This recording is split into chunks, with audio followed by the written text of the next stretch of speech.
here. This is why I keep telling the proponents of deglobalization and decoupling, or whatever the protectionist policies are being called these days, let's be careful. In the short term, those concepts may sound tempting, but ultimately they lead to weaker growth, higher prices, lower global prosperity, and less competition, which in turn means less innovation. We need to take a different approach, one that I would like to call being open without being naive. Yes, we must avoid one-sided dependencies, particularly in areas of strategic important critical raw materials and certain technologies, for instance. But for us, de-risking doesn't mean less trade or less openness. For us, de-risking means diversification. And this diversification is happening. Look at how German-Indian business relations have developed in recent years. Relations that benefit both sides. Every week an aircraft from the Airbus A320 family is being delivered from my hometown, Hamburg, to India's booming airlines. And for Germany's Lufthansa, India has become the most important growth market in Asia. 50% of passenger wagons of Indian railways are based on a design by Linke Hofmann Busch, designed in Germany, made in India. Most of the train brakes are made by Knorr-Bremse, all of them produced in India. German cars dominate the Indian premium market and ramp up local manufacturing, creating thousands of jobs. In return, the modern software in a Mercedes-Benz vehicle comes from Bengaluru. And you, Mr. Busch, recently wrote in an article that Siemens is seeking to take industrial AI to the next level with the help of talent based here in India. Opportunities abound for both sides. And I could tell similar stories of German companies working in Indonesia, Malaysia, Vietnam, South Korea, Japan, or other countries in the region. We want to drive this positive development. Free trade is at its core. However, free trade doesn't mean trade without rules or institutions. On the contrary, a crucial institution when it comes to increasing global prosperity is the World Trade Organization. All of us are better off when its principles are respected again and we don't lash out on each other with tariffs. I'm personally committed to achieving this. On the one hand, this means restoring the legal system for settling trade disputes. And on the other hand, China, now an industrial giant, should give up the special treatment it has received as a developing country. Together, these steps can lead us to finally lifting the blockade at the WTO, a blockade which is a danger to free and fair trade. Countries of your region understand that. The comprehensive and progressive agreement for Trans-Pacific Partnership is an impressive commitment to free and fair trade. This agreement has spurred the European Union's own free trade ambitions with regard to the Indo-Pacific. Our existing agreements with Japan, South Korea, Vietnam, Singapore and New Zealand are a testimony to this. But we need to be more ambitious. We very much welcome the European Commission's finally resuming free trade negotiations with the Philippines and Thailand, and it is working towards resuming talks with Malaysia. We want to see the ongoing negotiations between the EU and Indonesia finalized and the negotiations between the EU and Australia resumed as soon as possible. And of course, we want a free trade agreement between the EU and India. My government is pushing for swift progress and rapid conclusions, and I'm sure that if we work together on this, Prime Minister, this could happen in months rather than years.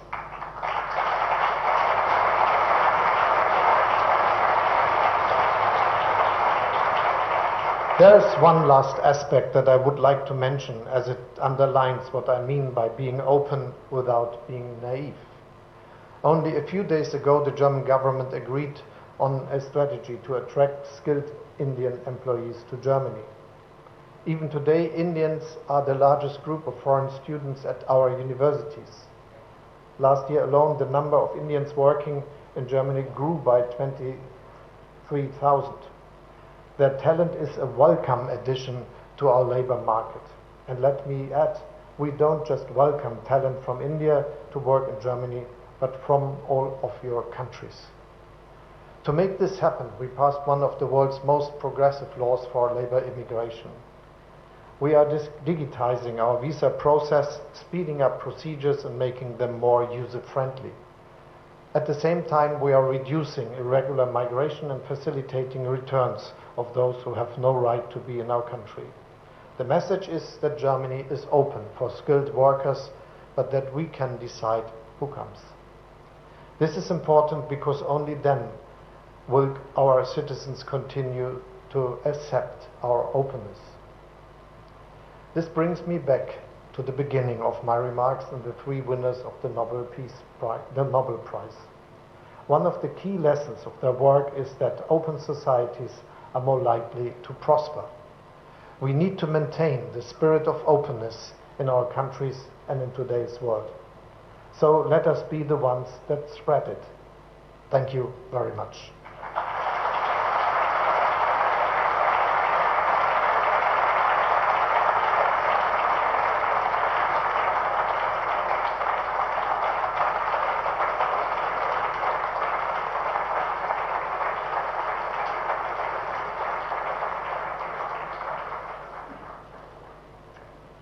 Thank you to our German Chancellor, Olaf Scholz. Vielen Dank, Herr Bundeskanzler. We need more cooperation, not less, and now we are all excited when we will hear more about a potential free trade agreement. And I'm sure we will spend some time today speaking about this issue, and also tomorrow. India is on a geopolitical center stage. Its strategic value for the West is increasing. It is now my great honor to invite the Prime Minister of India, Narendra Modi, on stage. We are delighted and grateful to have you here. Mananiya Pradhan Mantri, Shri Narendra Modi, Namaskar.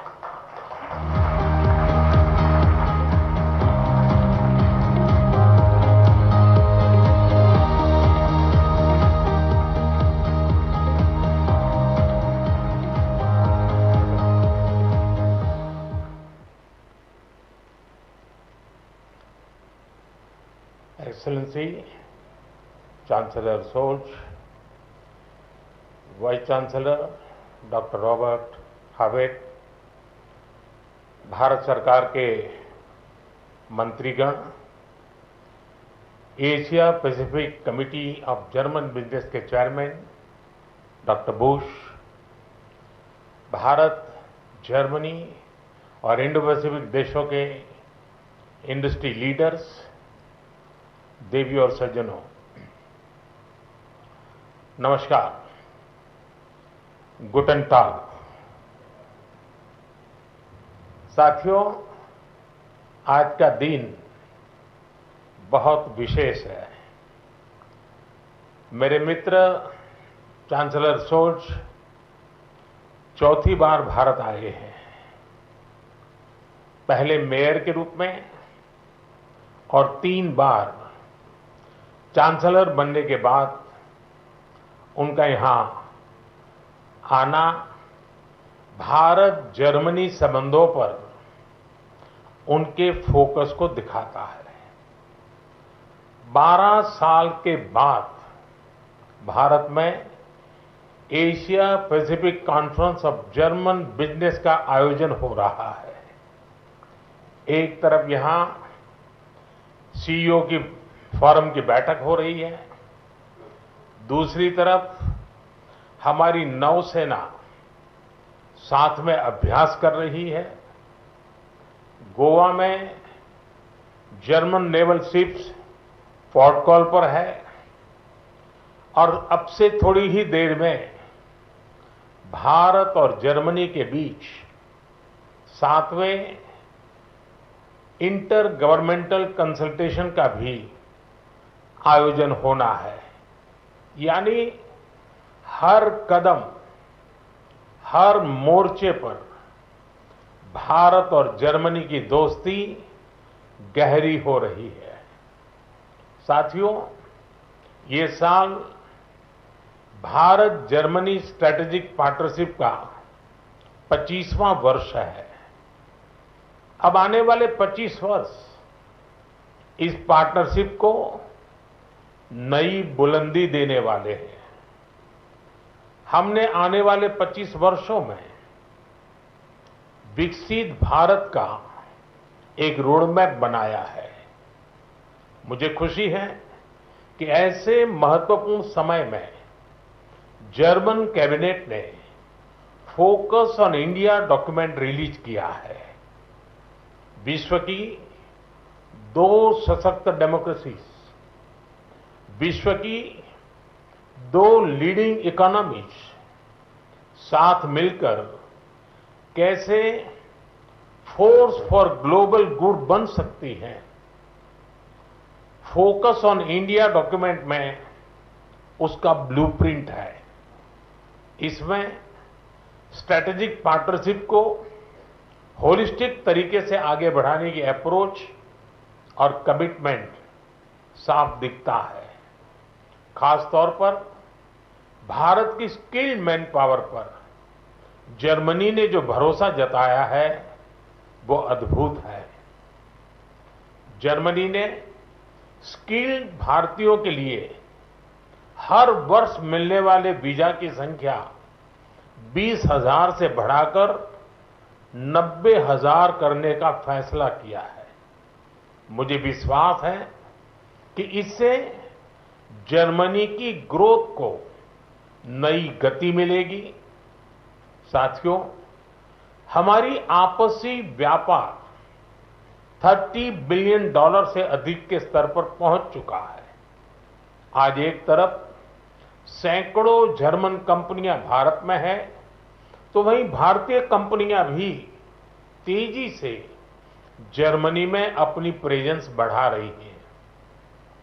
आज Bharat diversification और D risking का सबसे बड़ा केंद्र बनता जा रहा है। भारत ग्लोबल ट्रेड और मैन्युफैक्चरिंग का भी हब बन रहा है। ऐसे में आपके लिए make in India, make for the world का ये सबसे उपयुक्त समय है। साथियों, ईयू और एशिया पैसिफिक क्षेत्र के बीच संबंध मजबूत करने में एशिया पैसिफिक कॉन्फ्रेंस का महत्वपूर्ण रोल रहा है। लेकिन मैं इस मंच को सिर्फ ट्रेड और इन्वेस्टमेंट के सीमित दायरे में ही नहीं देखता हूं। मैं इसे इंडो पैसिफिक क्षेत्र और विश्व के बेहतर भविष्य की साझेदारी के रूप में देखता हूं। दुनिया को स्टेबिलिटी और सस्टेनेबिलिटी की जरूरत है। ट्रस्ट और ट्रांसपेरेंसी की जरूरत है। चाहे सोसाइटी हो या फिर सप्लाई चेन, हर मोर्चे पर इन वैल्यूज को बल देने की जरूरत है।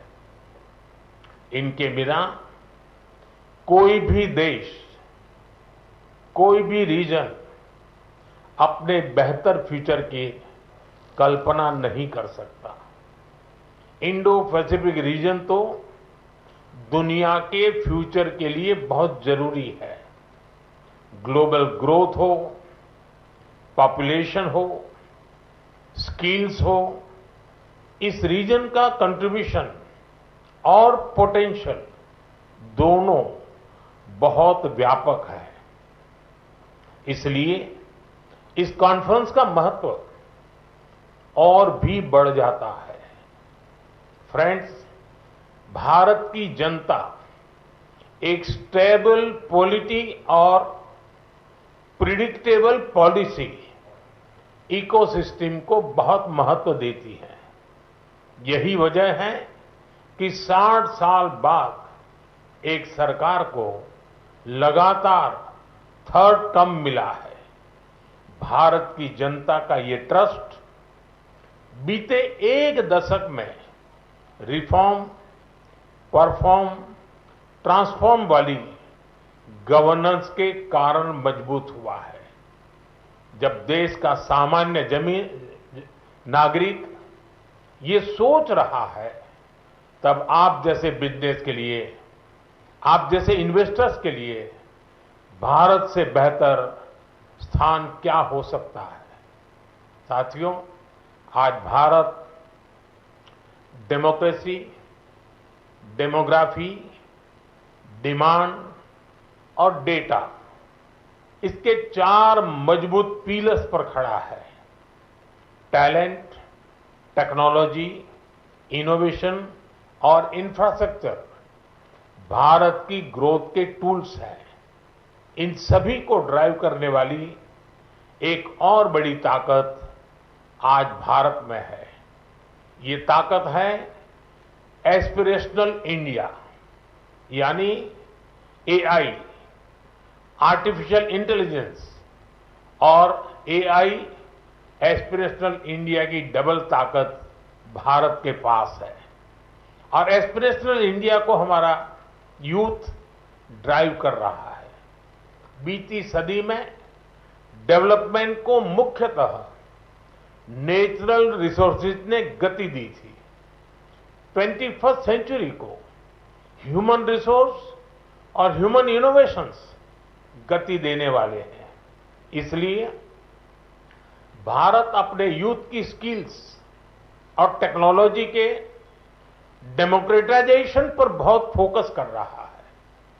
साथियों, भारत भविष्य की दुनिया की जरूरतों के लिए आज काम कर रहा है। हमारा मिशन एआई हो, हमारा सेमीकंडक्टर मिशन हो, मिशन क्वांटम हो, मिशन ग्रीन हाइड्रोजन हो, स्पेस टेक्नोलॉजी से जुड़े मिशन हो, डिजिटल इंडिया का मिशन हो, इन सभी का लक्ष्य दुनिया के लिए बेहतरीन और विश्वसनीय समाधान देना है। आप सभी साथियों के लिए इन क्षेत्रों में इन्वेस्टमेंट्स और कोलैबोरेशंस की अनेक संभावनाएं हैं। साथियों, भारत हर इनोवेशन को एक शानदार प्लेटफॉर्म और बेहतरीन इंफ्रास्ट्रक्चर देने के लिए कमिटेड है। हमारा डिजिटल पब्लिक इंफ्रास्ट्रक्चर, नए स्टार्टअप्स और इंडस्ट्री 4.0 के लिए अनंत संभावनाओं के द्वार खोल रहा है।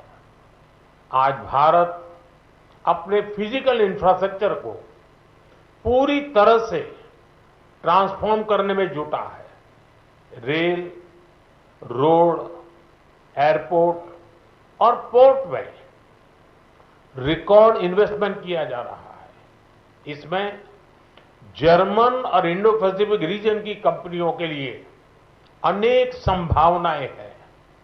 मुझे खुशी है कि रिन्यूएबल एनर्जी को लेकर भारत और जर्मनी मिलकर काम कर रहे हैं। पिछले महीने ही गुजरात में जर्मनी के साथ मिलकर चौथा global renewable energy investors meet आयोजित किया गया है। ग्लोबल लेवल पर रिन्यूएबल एनर्जी में निवेश के लिए भारत जर्मनी प्लेटफॉर्म भी लॉन्च किया गया है।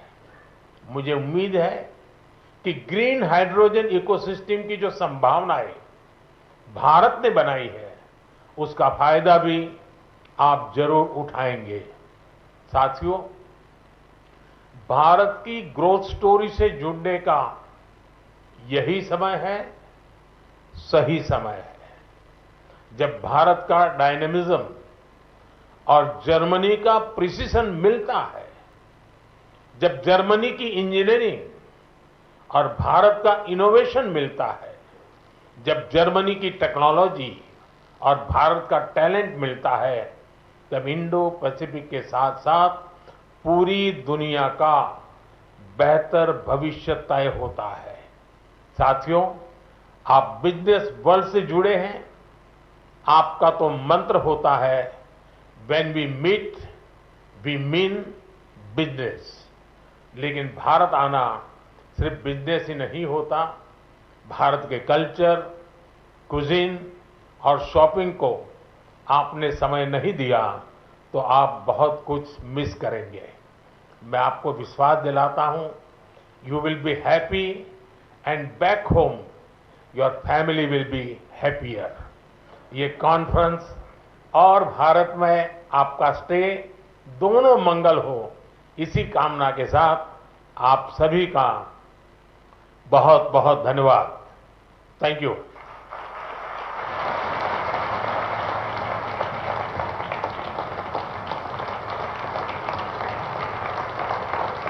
माननीय प्रधानमंत्री जी, आपके शब्दों को सुन के हर कोई प्रेरित हो जाता है। आपकी ऊर्जा को देख के सभी कुछ न कुछ कर देना चाहते हैं। भले ही हर एक भारतीय नागरिक डिजिटल टेक्नोलॉजी से वाकिफ हो न हो, लेकिन हर एक इंसान, यहाँ का हर एक नागरिक अवश्य एआई बन सकता है, यानी कि एस्पिरेशनल इंडियन। हमारे सौभाग्य कि आपने आज इतनी सारी बातें कही। It is a great honour and privilege. Germany and India's friendship over the last 25 years has been going on, and now in the next 25 years it will take a very, very substantial way forward. Thank you, আপনি দেখছেন news now, আমরা জানি কোনটা খবর।